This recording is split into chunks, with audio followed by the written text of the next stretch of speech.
So I was looking at a couple of my vintage cameras the other day, and I decided I wanted to shoot a couple I never have, one being this Canon rangefinder that I was given. And I opened it up and the light seals were fried, as they are with most 70s, even 80s cameras, definitely 60s. So I figured I'd make a little video on how to replace the light seal since I was going to do it anyways. So I also grabbed this Fuji SLR because with my cameras anyways, there's a little difference between SLRs and the rangefinders and a couple things you have to do. So I figured I'd go through the process of exactly what you need to do to change them, the materials, the tools, and all that. So the tools and supplies you're going to need are first off some toothpicks. You need something wooden to scrape the old light seals out. Wood won't scrape the paint or ruin the camera. I also have some metal ones in case I do need to get a little more aggressive. We'll get into that later. Q-tips, paper towels, denatured alcohol, or something to remove gumminess or stickiness. I'm using Goo Gone here. I've never tried it before, but I thought it would be a little less nasty than denatured alcohol. A ruler, preferably a clear ruler. It'll make your life way easier. A set of tweezers, and then for the actual light seals, what you need are foam sheets. They sell them at craft stores, every craft store I've ever been to. You need one regular one, and then one that has a sticker back. Obviously buy them in black. They come in every color, but with what we're doing, you're gonna want the black ones. So open up your film door and inspect where the light seals are, or where they were, depending on how degraded yours are.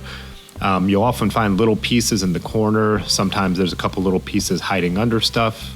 You need to check the grooves. A lot of cameras that I've had from the 70s, 80s, they have a light seal that goes in the groove where the door closes. So just get a good idea of where everything is before you get to removing them.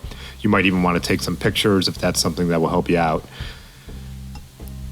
After that, it's time to start to get to work cleaning them. First, I take one of these little wooden tools I have. I found these at a craft store too, but again, this is where toothpicks could work. You know, break it in half and get, if you need to get a little blunter edge for some of the thicker ones. And just start wiping off as much of it as you can. They usually crumble pretty easily. Some even have a backing like Scotch tape. In that case, sometimes I'll use the metal tool to try and get under them and pick them up. Sometimes you could get lucky and then they'll just peel off like a piece of tape really easily. Most of the time though, you're going to be scrubbing with the wood to remove these. And the slots I had mentioned, that's where you'll use the toothpick or a tool like I'm using here to push the seals out. There's a couple things you want to, be careful on. You don't want all the stuff falling into the camera. There's also the spot where the film counter is, and I work away from that. I don't want to push anything down in there behind there. So you get most of the stuff off you can with these wood tools, all the crumbly stuff, anything loose. I will use the metal tools a bit, but beware, they will scratch the paint, and obviously you don't want to poke anything that moves with those.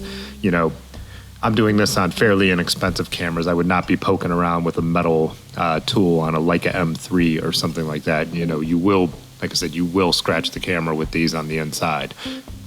Now get some of the solvent on a paper towel, and you'll use your wood tool or your toothpicks again and start working off anything that's left. You need to really work in the grooves. I do that a number of times.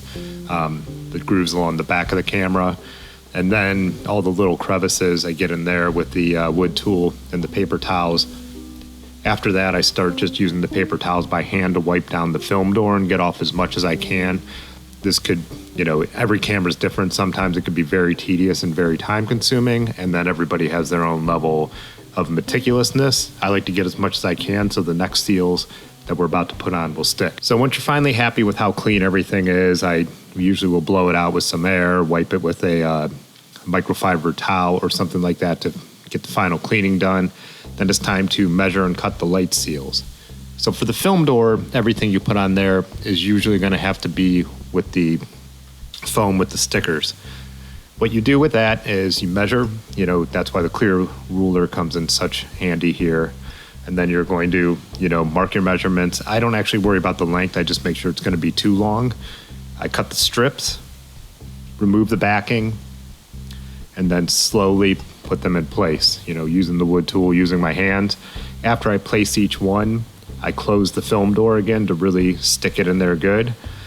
Tweezers will come in handy for the really small ones or ones in hard to get places. You just really have to take your time some of these little ones and work them in. After I have the film door done, then it's time to work on the grooves.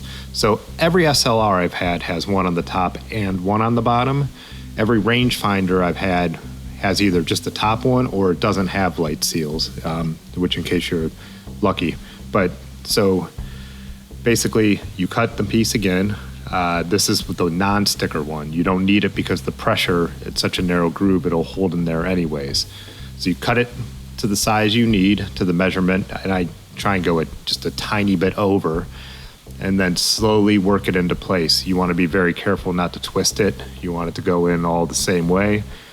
When you're on the top, you want to make sure, again, not to get into that little metal mechanism that is the film counter. So cut it before there and then start up again on the other side.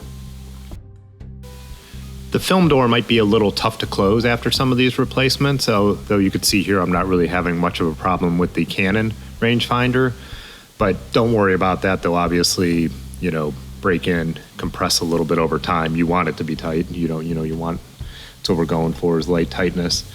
So yeah, after each step, like I said, I do close the film door again, push it, lock it, and I've never had a problem getting one closed completely. It's not like you shouldn't have to force it. I mean, you're probably off in your sizing if you really, really have to force it closed. So with your SLR, there will usually be one more step. If you take off the lens and look into the mirror box, you will see at the top, there is usually a piece of foam or felt there that's a mirror dampening. So when the mirror flips up, it keeps it from just hitting something hard. This usually breaks down, I would say it has on about 50% of my cameras that I've done light seals on. So it's another good idea to pull that off. That usually comes off pretty easy for me. It is on a backing most times. And then I go through the same process to replace that. It can be obscured sometimes by a piece of metal, but if you hold the camera, upside down, shine some light and look there, you'll be able to tell. If it's in decent shape, I say don't bother with it. It can be a little bit of pain, but if it's falling apart and you're going to get grit and stuff in the camera, it's worth taking the time and effort to replace it. So that's essentially it. It's not that tough, it's just a little tedious. It's always worth at least inspecting any film camera you buy just to see what the condition of the seals are. Why waste all your money on the film and then your time out shooting it just to get a fully exposed rollback or a roll full of light leaks? Anyways, hope this was helpful. Cheers.